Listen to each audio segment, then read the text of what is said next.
আসসালামু আলাইকুম। উগান্ডা টিভির তারসিরা ভুয়া নিউজে আপনাদের স্বাগতম। প্রথমে বিস্তারিত, তারপরে শিরোনাম। পবিত্র রমজান মাসে শয়তান বন্দী থাকায় শয়তানের দায় দায়িত্ব পালন করতেছেন কিছু মানবরূপী জানোয়াররা। জানা যায় শয়তানের অনুপস্থিতিতে নিখুঁতভাবে দায়িত্ব পালন করতেছেন তারা। দর্শক, বলছিলাম এক কাপল টিকটকার ডিজে অনেক চুদনার কথা। তার বউয়ের পিরিয়ড হয়, এইটাই সে আবার অনলাইনে কই। বিস্তারিত দেখুন গাঞ্জাখুরির রিপোর্ট।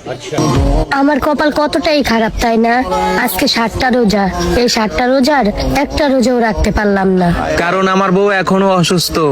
আমার বউর জন্য সবাই দোয়া করবেন যেন তাড়াতাড়ি সুস্থ হইয়া বাকি সবগুলা রোজা রাখতে পারে। দর্শক, ইসরায়েল থেকে আগত এক জানোয়ারের রিপোর্টে জানা যায় এই শালা তার বউকে দিয়ে আবাসিক হোটেলে ব্যবসা করালে তার বউয়ের মেন চ্যালেঞ্জারে অতিরিক্ত লুট পড়ে যাওয়ায় 7 দিন যাবত অসুস্থতায় ভুগছেন এই খলিফা মার্কা ব্যবসায়ী। দর্শক, আমরা এতদিন জানতাম অসুস্থতার কারণে মেয়েরা রোজা রাখতে পারে না। আজ বিজ্ঞানী চুদলিং পং এর নতুন আবিষ্কারের মাধ্যমে জানা যায় যে অসুস্থতার কারণে ছেলেরা রোজা রাখতে পারে না। আরো জানা যায় প্রতিবন্ধী ডিজে অনিকের নির্দিষ্ট না থাকলেও বউয়ের ব্যথা ভাগ করে নেওয়ার জন্য রোজা রাখতে পারে না এই চোদনাই। বিস্তারিত দেখুন জনি সিং নামে অনিকের রিপোর্টে। এতদিন অসুস্থতার কারণে আমরা একটা রোজাও রাখতে পারিনি, কিন্তু আজকের রোজাটা আমরা দুইজনেই রাখছি।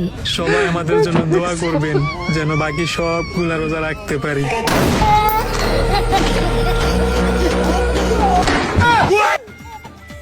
দর্শক, তার কপাল ভালো যে তার নিজের এলাকায় এই ভিডিওটা করছে। তবে এটা সত্য, তার এলাকার মানুষগুলো সব কাপুরুষ, নইলে তার মতন প্রতিবন্ধী কিভাবে রোজা নিয়ে মজা করার সাহস পায়।